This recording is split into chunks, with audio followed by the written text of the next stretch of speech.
It's not enough to want to be strong. One must take action. But how do we know what actions to take and why? What exactly are the details that separate strength training from other types of training?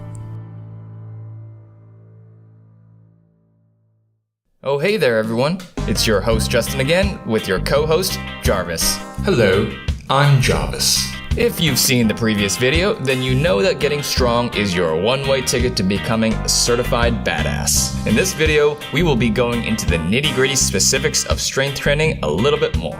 In the last video, we established that training your muscles to contract harder is the best way to increase strength, since that's what strength training is really all about. So how exactly do we go about doing this? The answer to that is to do compound exercises with free weights or your own body weight. For heavier weights, lower reps, and longer rest. A compound exercise is one that requires multiple joints to move and consequently works multiple muscle groups. For example, both the push-up and the bench press are compound exercises because they move the shoulder and elbow joints. Whereas our good friend the bicep curl, on the other hand, is an isolation exercise because it only moves the elbow joint. So why specifically heavy weights? Well, for one, strength is measured by the amount of weight you can lift, so a stronger person can lift heavier weights. Heavier weights also require more of your muscle fibers to contract and generate force. Your muscle fibers are only going to contract when your nervous system tells them to. So you need a heavy weight in order to force your brain to turn on more muscle fibers.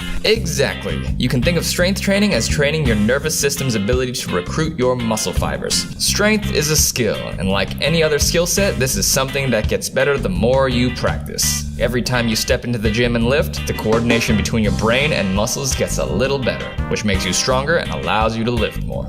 There is also something in fitness called SAID, which stands for Specific Adaptations to Impose Demands. So if you're trying to lift heavy, you better be lifting damn heavy so your body can adapt to lifting heavy. As you can imagine, heavy weights are very taxing on your muscles and nervous system, so you'll want to keep the reps low. If you're able to do a lot of reps per set, then the weight probably isn't heavy enough and you're not really training strength. A good rule of thumb is to keep the rep count to 5 or under per set. Each set should be taxing but not overwhelmingly so. If you're planning to do a set of 5 reps, pick a weight that you think you could do for 6 or 7 reps, and then do 5. See? Still hard, but not so hard that you're completely wiped out. It's a good idea to leave 1 or 2 reps in the tank. Remember, the goal is to get stronger, not get yourself to puke or pass out. You're not strong when you're splattered on the ground. There is no glory in projectile vomiting your last meal after a stupidly hard workout. I don't know why some humans think so. It really makes me happy that I can't physically throw up. Well, you know us humans, we do some pretty dumb shit. Anyhow, back on topic. There's a time and place for a maximal effort lift, but that should only be once in a long while. As for the number of sets, keep it to 5 or under per exercise. Yes, you can do more, but keep in mind that you might not be able to go as heavy if you do more sets because you'll get tired. As always, listen to your body. If done right, strength training won't tire you out like doing a bunch of burpees would. It's more nervous system fatigue or brain tired. Well-executed strength training should get you energized and make you feel better than when you started. What about rest times? That's important, right? Oh yeah. Rest is super important. In order for your body to fully recover in between sets, you'll need to take longer rests. And by long rest, I mean at least 3 minutes or more.